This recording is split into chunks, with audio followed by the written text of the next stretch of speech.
Hey, what's going on? It's your boy TP, and today we're going to be talking about the steps you need to take to purchase the home in 2023. Whether you're a first-time home buyer or you've done this before, it's important to understand the process and to know what to expect. So step one, you want to determine your budget. You want to know what you can afford. You want to know how much purchasing power you're going to have in the home buying process. So this includes figuring out how much you can afford to pay for a down payment, as well as how much you can afford to pay each month in the mortgage payments. It's a good idea to get pre-approved for a mortgage before you start looking at homes, as this will give you a better idea of what you can afford. Step two, you want to find a real estate agent. You want to look for an agent who has experience in the area you're interested in and who is willing to work with you to find the right home. Your agent will be able to help you navigate the home buying process, from finding properties to making an offer and closing the deal. Essentially, the agent is going to be with you from contract to closing. They're going to bring you through this whole entire process. They're supposed to be guiding you, educating you, and having your best interest in this entire process. Step three, search for homes. Now it's time to start looking for homes, right? According to the National Association of Realtors, 97% of home buyers use the internet in their home search. There are many different ways to search for properties, including online listings and real estate websites, as well as through your real estate agent. Take the time to consider what you're looking for in a home, including the size, location, and features that are most important to you. Once you're aware of what you want and need in a home, then you want to relay that information to your real estate agent. Now that your agent has received this information, he or she will begin sending you listings that meet your needs and your wants. You should be viewing your realtor's MLS listings, as they update and notify you when new properties hit the market, are under contract, and are back on the market. You also want to stick to your budget, which is what your lender approved you for. It doesn't make sense to tour homes that are worth $600,000, but you're pre-approved for only $450,000. Some things you don't want to do is you don't want to get emotionally attached to these properties. While you're out there touring homes and looking at these properties, don't become emotionally attached. Understand that you're not the only person touring these homes. There are other buyers out in the market that will be looking at these same properties. Don't feel like you need to look at every home. Understand and be clear and concise on your wants and your needs when you're looking for a house. If you're looking at, if these houses don't check off on your wants and your needs, there's no need to see them all. Narrow down your search. Give your list to your realtor, let your realtor schedule these properties for you, and you begin doing your tours. Step four, you want to make an offer. When you find a home that you're interested in, it's time to make an offer. This is where you and your real estate agent will draft and negotiate the terms of your offer. You want to discuss how much you're offering for the home. What will be your deposit? How soon must the funds be delivered to escrow? What type of financing you'll be using? How quick do you want to close? Are there any concessions towards closing costs? How long your inspection period, and etc. There's so much you can draft up in regards to making a strong offer or an appealing offer on the house that you're looking for. Your real estate agent will be able to help you determine the right offer price based on the current market conditions and other factors. Once you've made an offer, the seller will either accept, reject, or counter your offer. If they accept your offer, congratulations. Now it's time to move forward and perform your due diligence period and so on. If they if they counter your offer, now it's time to go back and renegotiate to lock this property up. Once accepted, the contract becomes binding and you must follow the deadlines disclosed in the contract. Keep in mind, this is very important. Keep in mind that you are signing a contract. This contract is binding. You must fulfill and perform your duties on this contract. You must meet the deadline. If it's saying that you're going to close in 30 days, you're going to close in 30 days. If your inspection period is 7 calendar days, it's 7 calendar days. You can't just do what you want when you have a contract. You know what I'm saying? When it comes down to the paperwork, it's all about the black and white, period. When your agent is writing this offer up, and it's a house that you really, really want, you know this is your house. You want to make an offer that is appealing. Ask your agent, how can you make a strong offer? You might have to shorten the closing date. You might have to shorten some inspection period, come up a little higher, waive some contingencies, whatever it might be, depending on the market conditions. Just a year ago, sellers weren't paying concessions. Now in this market, they're paying concessions. Also, what you want to do is when you're making an offer for a property, you want to have your mortgage lender contact the listing agent. This is very, very important, right? And I say it's important because the mortgage lender is going to come. He's going to also help sell you and your offer to the listing agent. He's going to call and say, hey, listen, my client made an offer on your property, on your listing. Just want you to know that I did receive all their documents. We've already began working on this file. We received tax returns, bank statements. We've done it all. It's a strong buyer, and we can close this loan in 30 days or less, whatever, right? Your lender is going to sell you. A good lender is going to sell this deal for you. They're not going to disclose your personal information, but they're going to advise that yes, we've received all their documents and I can confirm that this is a solid buyer. We're going to close this transaction if you accept my client's offer. That's what a good lender is going to do for you. Okay? So step 5, you want to go through the home inspection period. Now that you're under contract and your offer has been accepted, you want to schedule a home inspection. During the home inspection period, which is typically 3 to 10 calendar days, depending on the terms of your purchase agreement, the buyer can at any time cancel the contract and receive their escrow deposit without penalty. The home inspection, or what we call the due diligence period, allows you the opportunity as the buyer to inspect the home before you purchase it. Your home inspector will provide you with a very detailed inspection report outlining all major, moderate, and minor issues relating to the property. This inspection report can also give you leverage to go back and renegotiate with the seller depending on the findings from the inspector. As a buyer, you can request the seller to make the repairs, provide you with the credit, hold some money in escrow until all repairs are done, or renegotiate the terms of the contract. The seller says they're not going to do anything, we're not going to fix anything, we're not going to give you no credit, we're not going to hold no money in escrow, you're going to take it as is, the buyer can then cancel the contract. Now, the buyer can cancel the contract for whatever reason they want during the inspection period, as long as you're within the inspection period. They can cancel the contract and they can get their entire deposit back. But we don't want to just cancel contracts for minor reasons. We want to really cancel the contract if you have major repairs, such as it needs a new roof, especially here in South Florida right now with the insurance crisis. Any roof that's past 10 years old, they're asking that the roof be replaced, or insurance companies are just dropping homeowners. So that's something that's important. We need to get that roof taken care of prior to closing, or get some kind of credit, or maybe there's a electrical issue or a major plumbing issue. Those are something that you can cancel a contract for. But we don't want to cancel the contract because there's cracks in the tile, minor issues. Okay? Canceling the contract isn't our first option. It's always going to be our last option. And let me say this, the inspector's job is to find something wrong. They're going to find something wrong with the house.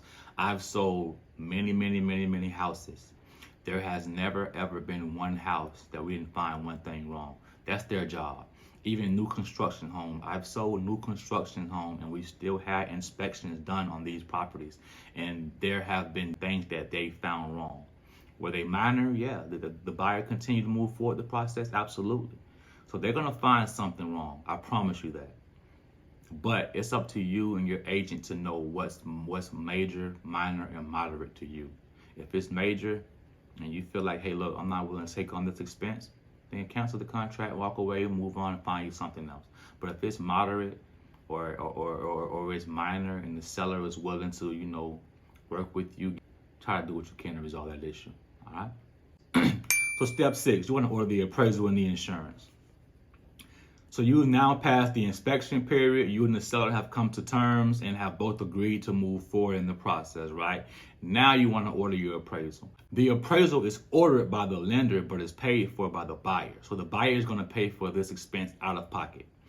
The lender wants this report to make sure that they're not overpaying for a property. The appraisal value should come in at or above the purchase price. And if it comes in less than the purchase price, the term should be renegotiated or the contract can die. The lender is going to be giving you the money to buy this house.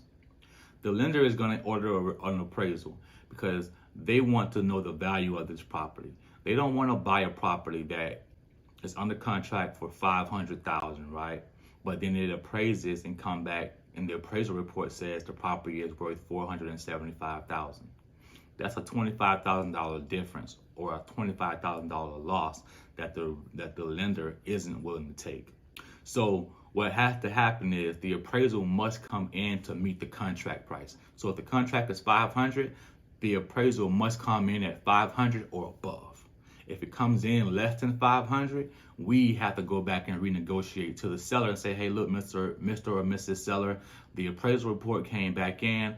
Right now, we're under contract for $500,000. It's showing a $475,000 value, assessed value. Are you willing to reduce the price to the appraised value? The seller is going to say yes or no.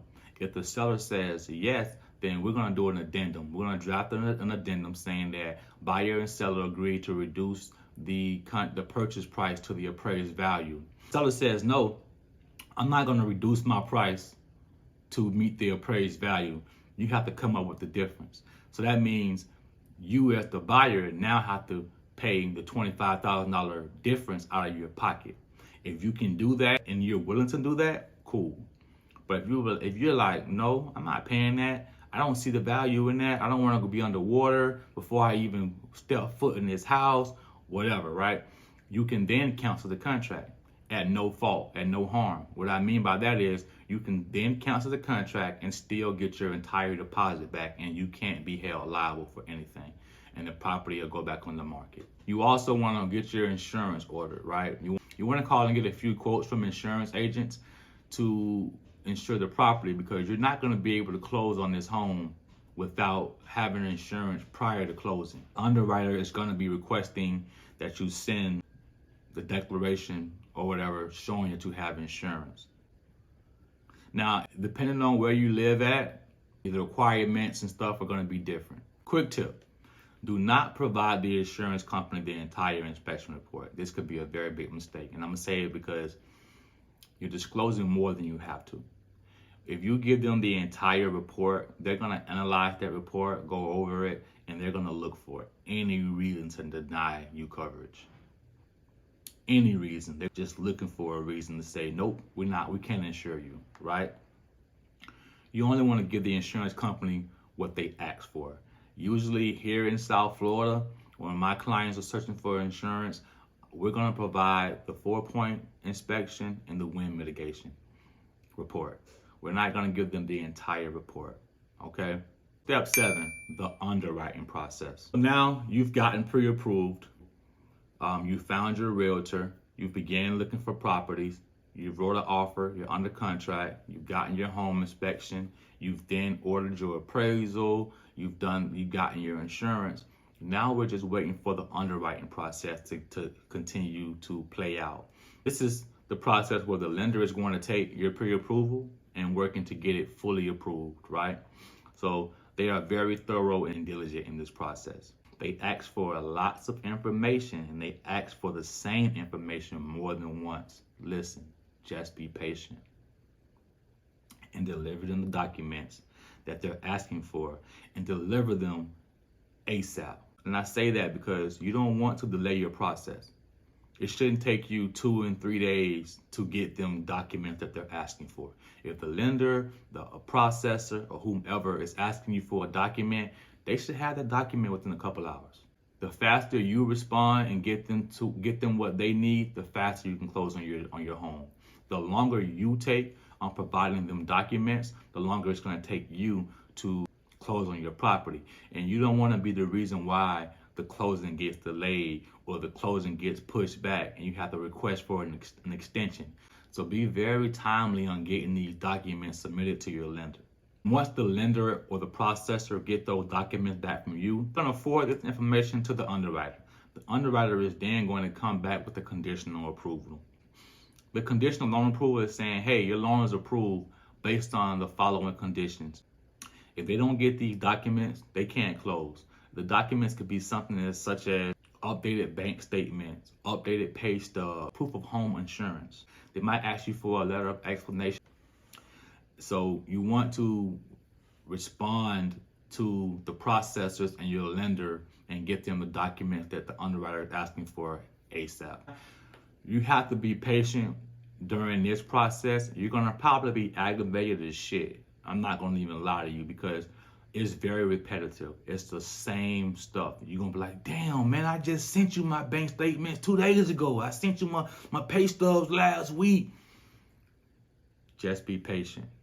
I've had so many clients become so aggravated with this process. So step 8, going through the closing process. So now that you went through all that, you've gotten your conditional approval. Now it's time for you to get your loan approved so we can receive what we call clear to close. Clear to close is like music to a realtor's ear. We love to hear clear to close. We got CTC, baby. You get that CTC, it's time to kick back, but don't get too comfortable. Don't get crazy. When you get clear to close, you still can't go out shopping for house stuff. Don't go in and buy no furniture. Don't go buy that car. Still stay put. Don't do anything until you close on the house. All right. So now with clear to close, that means everything is done for your loan. The lender will send you a closing disclosure, which is a line-by-line breakdown of all the fees regarding your purchase. You want to review this CD for any errors. You want to make sure that you go through that entire CD and review line for line to make sure that you're not being overcharged during this process. You have to have that CD signed 3 days before closing. So don't take forever to sign it. When you get it, take your time, sit down somewhere in a place where you can really focus, review it. If you need to call your mortgage lender or your realtor, you do that. So now you've passed CTC stage, you have to do your final walkthrough. The final walkthrough is very important. You don't want to just wake up the next day and go to your closing. You want to go and do your final walkthrough within 24 hours of closing. I like to do my final walkthrough the day of closing. So if we're going to be closing on this property at 10 o'clock, 10:30 in the morning, I want to meet my client at the property about 9 o'clock, 9:30. That's going to give us time to go to the property and do our final walkthrough. The final walkthrough is you want to see the final condition of the property. You want to make sure that the home is in the same condition it was when you first laid eyes on it, meaning that there hasn't been any dramatic changes to this property. The chandeliers are still in place. The washer and dryer is still there. The AC is still working. The appliances are working. If there was any repairs that you negotiated on during this process, if you negotiated that the seller must replace the roof, you want to go there and see that there's a new roof put on there. You want to make sure that there's no holes in the wall, things of that nature. Because once you want to also make sure that the house didn't burn down overnight. It will suck to go to a closing and sign paper and fund a house that's been burnt down to ashes and you had no idea. Do your due diligence. Don't cut no corners. Show up to the final walkthrough. So purchasing a home can be a complex process, but with the right preparation and guidance, it can also be a rewarding experience. I hope this video has been helpful in giving you an overview of the steps that you need to take to purchase a home in this 2023 season. If you have any additional questions, feel free to reach out to me or your real estate agent. I wish you the best in your journey. TP signing out.